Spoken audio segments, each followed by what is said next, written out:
الحمد لله وكفى والصلاة والسلام على أشرف الأنبياء محمد وعلى آله وأصحابه أجمعين.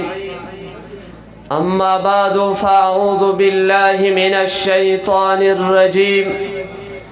بسم الله الرحمن الرحيم.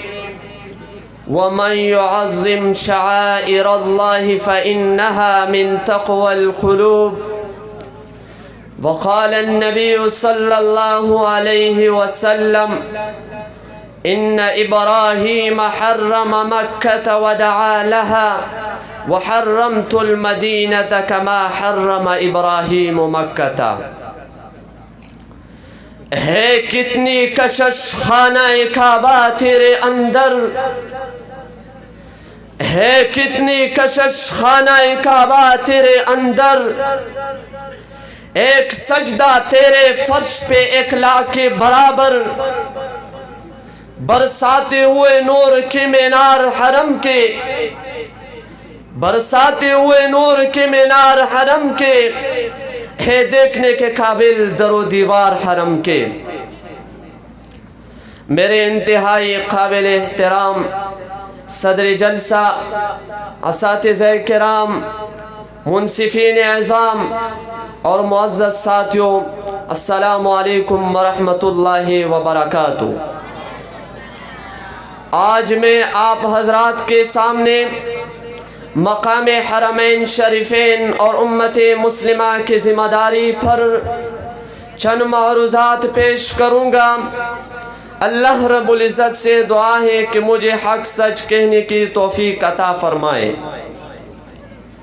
عزیزان محترم، مقام حرمین کا اندازہ تو اس بات سے اچھی طرح لگایا جا سکتا ہے کہ خود اللہ تعالیٰ نے ایک حرم کو اپنا گھر کا مقام عطا کیا تو دوسرے کو محبوب علیہ السلام کی ولادت کے لیے منتخب کیا.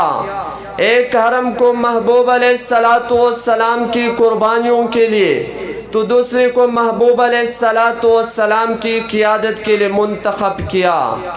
ایک حرم کو کلام کی نزول کے لیے تو دوسرے حرم کو نزول سمیت اشاعت کے لیے چن لیا.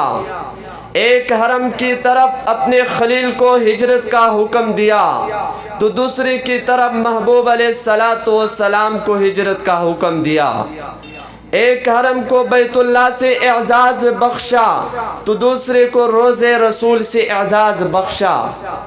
ایک حرم کو حج جیسی عبادت سے سعادت ملی تو دوسرے کو خاتم المرسلین کی خلافت سے سعادت ملی. حتیٰ کہ اگر ایک حرم میں ابھی زمزم کا چشمہ جاری ہوا تو دوسرے حرم سے فیض محمد کا چشمہ جاری ہوا. ایک حرم سے محبوب علیہ السلام کو یار عطا کی تو دوسرے حرم سے محبوب علیہ السلام کو انصار عطا کی. ایک حرم کو دار الامن کے نام سے موسوم کیا تو دوسرے کو دار الایمان کے نام سے موسوم کیا. ایک حرم کو اپنی دین کی دعوت کے لیے تو دوسرے کو اپنی دین کی نفاذ کے لیے منتخب کیا. عزیزان محترم، بات حرمین کی مقام کی ہے.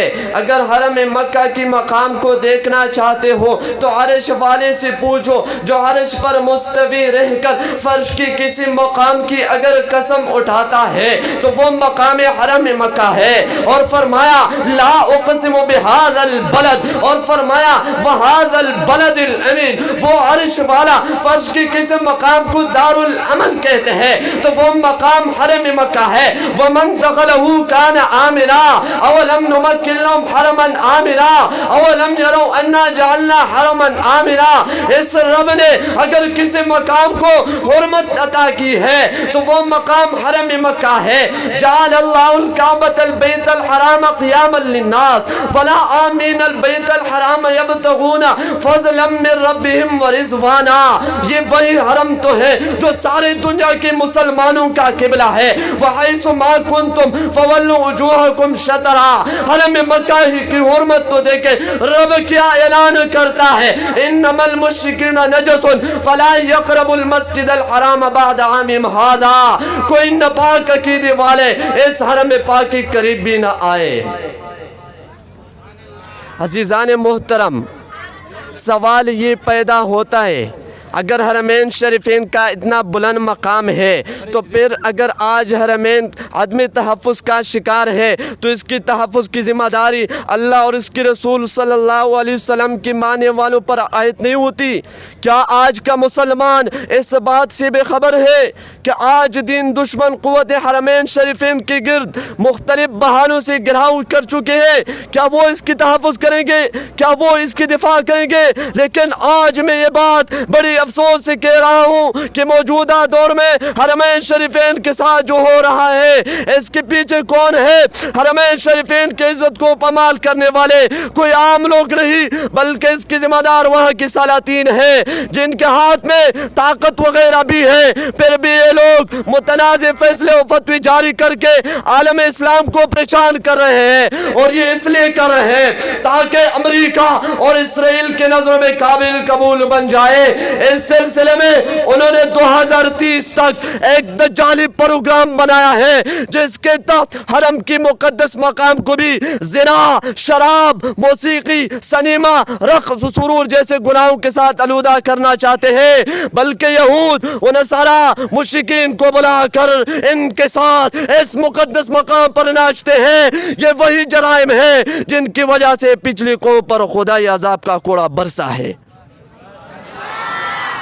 عزیزان محترم، سوال یہ پیدا ہوتا، عزیزان محترم، یہ وہی سوال تھا جو ہر مسلمان کی دل کے دروازے پر دستک دے رہا تھا کہ آقا علیہ السلام نے آج سے 1400 سال قبل فرمایا تھا، اخرج الیہود والنصارى والمشرکین من جزیرۃ العرب۔ آج یہود اور یہود کے اہلکار مسلح ہو کر حرمین شریفین کو نقصان پہنچانے کے در پہ ہیں۔